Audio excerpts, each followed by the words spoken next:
Yo, what is up, guys? So yes, they called again. You guys keep calling the police and the mental health people keep calling me. I thought this conversation was even better. This lady was like happier, she was playing along with it more, and I talked about some even crazier stuff. So you guys are definitely going to enjoy this call. And while it's entertaining, there are a lot of spiritual truths that I talk about during this call that I think could provide a lot of value. Before we get into it, I want to make a cool announcement. In the last video, I talked about me starting my Patreon. And yesterday was my first exclusive content that I released. Guys, YouTube is so strict. I can hardly talk about anything I want to on here. And that's one of the reasons I started the Patreon. So I talked about the virus. I can't even say the full word because it'll get demonetized, but I gave my complete, honest opinion, explained a lot of cool things about it. I actually talk about the cure. Yes, there is a cure. It's not what you think, it's not some magical thing, but there is a cure. And I talk about that in the exclusive video. And I'll be posting more exclusive content like that on there. Raw, unfiltered, I don't have to worry about cussing. I'll talk about sex and like NoFap and my experiences with certain substances. All that is coming on Patreon. You can also get a lot of other cool benefits, just like early access to videos, the power to influence my content, and live streams where I answer your questions. If you go check it out in the description below, I would really appreciate it. I love doing this content. I love helping people. It feels really authentic to me. My old content did not. Now I still might go out on the street for fun, who knows?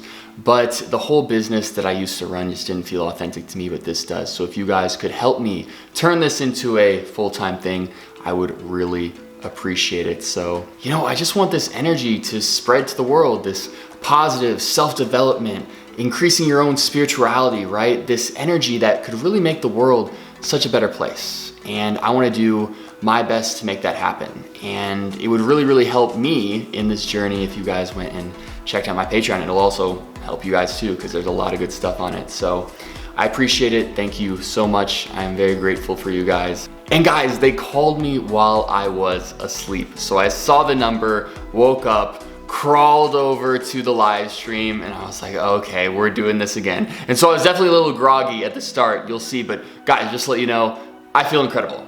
All right, this 40-day fast has been great for me, and I love it. All right, let's get into the call. Sorry, who are you again? My name's Jennifer, and I work with the mobile crisis team with Integral Care. So what does that mean? Integral Care is part of the mental health team for Travis County. And then the crisis team, we handle if there's been a referral from the community, whether it be law enforcement, first responders, general community, and kind of that, of when somebody thinks somebody may be in crisis, of a mental health crisis. One of the things I had on the note here was that you were doing like a 40-day fast? Yes, that's true. Do you think what day are you on now? Well, since I just woke up, it is a new day. I am on day 12 today. Do you think that that's dangerous? You haven't had anything in 12 days? No calories, no food. So, do you think that's dangerous? Some serious willpower. Oh, that doesn't take any willpower at all. You'll see that the longer you go without eating, actually, the hunger goes away. And this is very common for a lot of people that fast. So, it actually takes no willpower at all. I haven't been hungry. So what are you doing it for? Well, I did a whole YouTube video about it. It's a lot to explain, but it's partly to expand people's minds. The biggest thing holding back, the evolution of consciousness, people actually being healthy and happy, is their closed-mindedness. They think that they fully understand the universe and they lost their childlike sense of wonder when the universe is so much more magical and incredible than we ever could have thought. So it's to expand people's minds. And also it's kind of like a peaceful protest because this angry activism in the world isn't working, right? Yeah. This is a reason why Gandhi peaceful protests. It's much better to lead by example. You have to fix the world internally and then manifest it externally rather than trying to change the world externally to get happy internally, because looking for happiness externally simply doesn't work. Never gonna happen. No. The famous enlightened guru Ramana Maharshi said that trying to change the world without finding your true self is like trying to cover the world with leather to try and avoid the pain of walking on stones and thorns. It's much simpler to just wear shoes. And so, yeah, victimhood is just this horrible mental concept that has plagued America, and it's keeping us from actually finding our true selves. We just want to blame the external world for everything. So, That's impressive. I mean, I agree. mhm. I think everybody in society, we look for the external satisfaction instead of realizing the satisfaction that we can provide for ourselves. Right, exactly. So you broadcast this all through YouTube? Yeah, I'm live streaming everything actually to prove it. I'm looking. Oh, look! I pull up YouTube and I type in your name. And it comes up with 40-day fast. Oh, no way. You can actually watch this conversation. Look, That's here, crazy. I'm waving to you from my camera. Wow. You can't see me, but I can see you talking on the phone right now. Correct. That's how it works. Yeah. I'm looking at the chat. The people are saying that apparently, hello, Matrix Agent. Yeah, the chat's funny. They have a lot of interesting things to say. So, if it got to the point that you felt you did need help, who would you call to get some help? What kind of help would I need? It depends, I suppose. Do you need mental health help? Do you need medical help? Do you need food? If something like that happens, what do you do? Well, I won't need food until after the 40 days. I won't need mental help because I've actually found true peace and happiness. There's not really any normal doctor or person that could really get me to a higher level rather than some enlightened being who's on a kind of a higher level than me. Maybe like Frank Yang, I could call Frank Yang my friend. He's my enlightened Asian friend. Somebody wants us to find your house and feed you. Somebody thinks I'm annoying. Somebody wants you to have a pizza. Yeah, try not to get hung up on the comments too much. They'll say stuff just to kind of get a reaction out of you. Some people are saying I'm the second coming of Jesus Christ. That's a weird comment, isn't it? Why would they think that? Just because Maybe they'll chime in. Yeah, I think it's just because I faked my death, came back from the dead, and then now I'm doing a 40-day fast just like Jesus. They just think that I happen to be the new Jesus. Very interesting. So, the internet's a weird place. So let me, and I know we're live streaming and everybody's listening. Any prior mental health issues that you've had? Any diagnosis? Yeah, you don't have to worry. I don't filter myself anymore. I'm completely free of any insecurity. I am an open book. I will tell you absolutely anything about my life. You'll find that the need for privacy just stems from insecurity, and I have none anymore. Once you reach true health and happiness, you simply drop all attachment to negative thoughts and emotions. But essentially, I was in a psych ward in Los Angeles. A few weeks ago, I was diagnosed with, they had a weird way of diagnosing it, drug-induced psychosis versus bipolar disorder. So that was a really way to put it. They didn't even know what I had. And I'll tell you why they didn't know what I had. Because for YouTube to tell my whole idea of these spiritual concepts, I actually put myself in a psych ward, right? So I did. I'll tell you what I did. Okay. So, man, I'm just waking up. My mind isn't quite as clear, but I'll try. So, the idea was to tell the modern day story of Jesus. So a lot of people think that Jesus is this, magical, like fairy type dude who can do all this magical stuff. But from a spiritual perspective, if you really understand spiritual concepts, you'll see that he was simply a spiritual teacher who was trying to enlighten the world. He was talking about these ideas of oneness, non-duality, right? That God is actually just the collective consciousness that is within us all. And this ego, right, the false self, the artificial automatic programming that's in our brain that we automatically react to, the idea that we are just our body, our mind, our thoughts, our ideologies, right, that gives us this illusion of separateness, right, that we're not part of the one creator, the one collective consciousness, that we are this separate temporary human that's just going to wither away after the human body goes. And so this is a very common teaching the Buddhists taught. Eckhart Tolle teaches. It's what Jesus was teaching as well. And the whole idea was to show that Jesus was actually human, right? And so I did a video, The Scientific Explanation of Jesus, God in Heaven, showed how Jesus was human. I actually used evidence from the Bible to show how he could have faked his death and all this stuff. And I wanted to do more than just talk about it, because if I could actually show people that Jesus was human, well, think about what happens. Humans realize that they can have what Jesus had. And so then they start working on themselves. They get into this self-development. They start working on themselves spiritually, because Jesus had pure goodness in his heart. He was enlightened. He was truly free from the fear of death. He was truly happy, right? He truly wanted the best for others. Now, if everyone could have what Jesus had, well, guess what? What would happen? The earth would heal. It'd become a type of heaven, right? The evil would go away. And so basically I wanted to show people that someone could pull off the story of Jesus in modern day. So what did I do? I faked my death for the world to see. I put myself in a tomb where no one could know I was alive, a psych ward, a confidential place, right? And there were a lot of other connections too. I made sure to do some crazy teachings beforehand in this form of these enlightenment videos to show that, just like Jesus, some people would think I was crazy, some people would believe, and I would have some followers, some disciples, right? And there were all these other connections, right? A friend gave me up to the cops, right? Just like Judas, blah, blah, blah. There were all these, probably 20-something connections that I put together in a video, and it was called The Truth. You can watch that video, it's pretty interesting. But the whole point is for people to realize that Jesus was human, and so that they can work on themselves. They can realize that enlightenment is possible. They can realize the evil of the ego, the false self, and work on getting spiritually awakened and knowing the truth.